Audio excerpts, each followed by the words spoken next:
Okay, so I had made an error when I was looking down at this molecule. So I said if the methyl is the lowest priority group, right? The iodine is 1, the bromine is 2, the isopropyl is 3, the methyl is 4. If you look at this with your eyeball, okay, here's your eyelash. If you were looking down here, what you would see is the iodine down at the bottom, okay? You'd see the bromine here, and you'd see the isopropyl group up here. Sorry, the isopropyl group here, and the methyl group would be in the back. Okay, I'm just going to leave it because it's pointing straight down.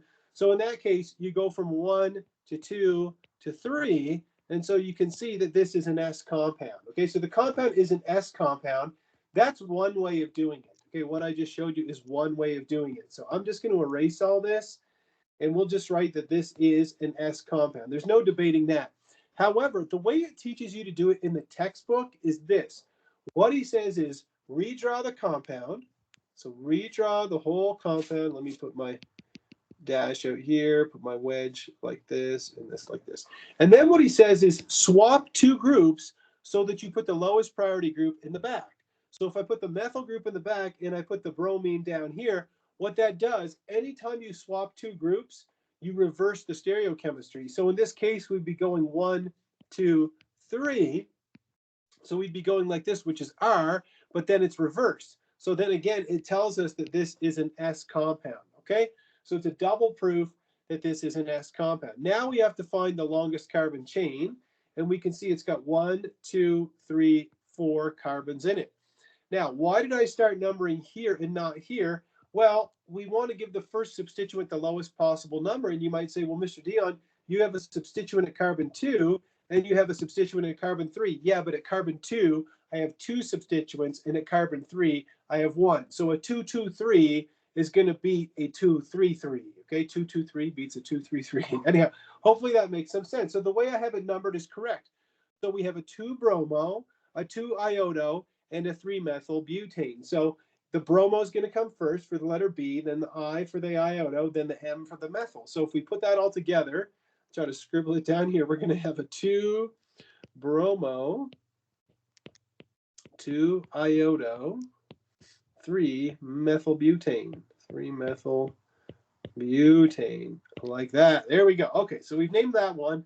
The next one is in a similar vein. It's kind of annoying because they have substituents on carbons 2, 3, 4, and 5. But the proper way to number this would be like this: 1, 2, 3, 4, 5, 6. So we have 4 substituents at carbons 2, 3, 4, and 5. But you're right. If I was to number it like this, 1, 2, 3, right? And that way I would have substituents at carbons 2, 3, 4, and 5 as well. So if you're wondering why did you number it starting from the right, can anybody guess as to why you would start numbering from the right in this one? And it's not a trick. It's not designed to fool you. You just go to the next rule. Does anybody know what rule you would use?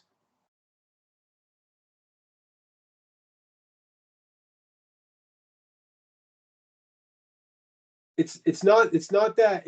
It's alphabetical order, right? So since you'd have 2, 3, 4, and 5, either way, exactly. You go with chlorine, it comes first in the alphabet, or C comes before M. So that's how you would do it, okay? Kind of tricky, that one. So we have a 2,3-dichloro, 4-isopropyl, 5-methylhexane. We just need to figure out the stereochemistry at carbons 2 and 3. So at carbon 2 and 3, we need to figure out what the stereochemistry is. So I'm going to do these ones a little bit quicker. Here we have the hydrogen in the back. So we have 1, we have 4, we have 2, we have 3. So it's going to go like this, which is R. So it's 2R. So I'll scribble that down here. This is 2R and 3. Again, our proton is going to be in the back. We have 1, 4. We have 2. We have 3. So we go like this. So again, that's in our stereocenter as well. So it's 2R, 3R. So if we put it all together, boy, here, let's see if I have enough room somewhere. So I'll move it over here. So we have 2R, 3R, 2, 3 dichloro, 4-isopropyl, 4-isopropyl, 5-methylhexane, 5-methylhexane. I hope I squeezed it all on there. All right. There you go. So that's naming a couple of alkyl halides. So there we go. A little practice on our stereochemistry too. All right, so let's talk a little bit more about these Greek letters.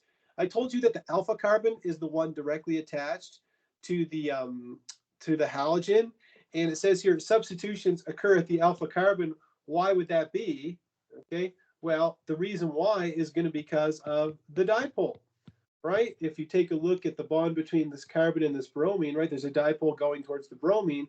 So that means the carbon is delta plus. So we could say dipole carbon, we'll say here alpha carbon is delta plus. So of course it's going to be where the substitution is going to occur. Of course it's going to be where the nucleophile is going to attack. But you guys probably know a little bit of the Greek alphabet, alpha, beta, gamma, delta, epsilon, so on and so forth. So you after the beta carbon, you have, or sorry, after the alpha carbon, you have the beta carbon, gamma carbon, delta, so on and so forth. And believe it or not, beta carbons and gamma carbons might come up in this chapter, so it is an important, those are important for you to know. Now, if we look at the alpha carbon, the number of carbons attached to our alpha carbon can help us classify the alkyl halide as being primary, secondary, or tertiary. So if we have one carbon attached to our alpha carbon, it's called a primary alkyl halide. If we have two carbons attached to our alpha carbon, it's called a secondary alkyl halide. And if you have three carbons attached to your alpha carbon, it's called a tertiary alkyl halide. So primary, secondary, and tertiary alkyl halides. So where do you find alkyl halides in your everyday life? Well, maybe you've heard of the book Silent Spring. So Silent Spring, okay, which is a book that's about DDT, okay?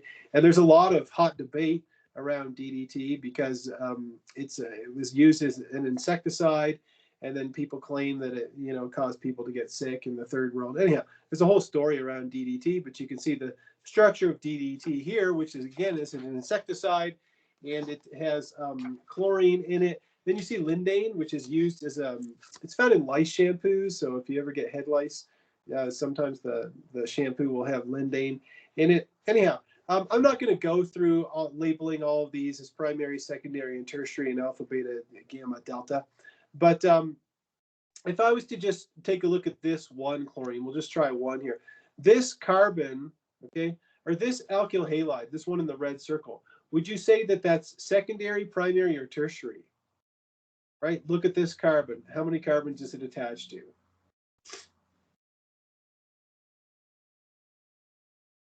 All right, exactly. It's secondary, right? Because it's attached to two carbons. So we'd call this the alpha carbon. We'd call these the beta carbons. We'd call these the gamma carbons.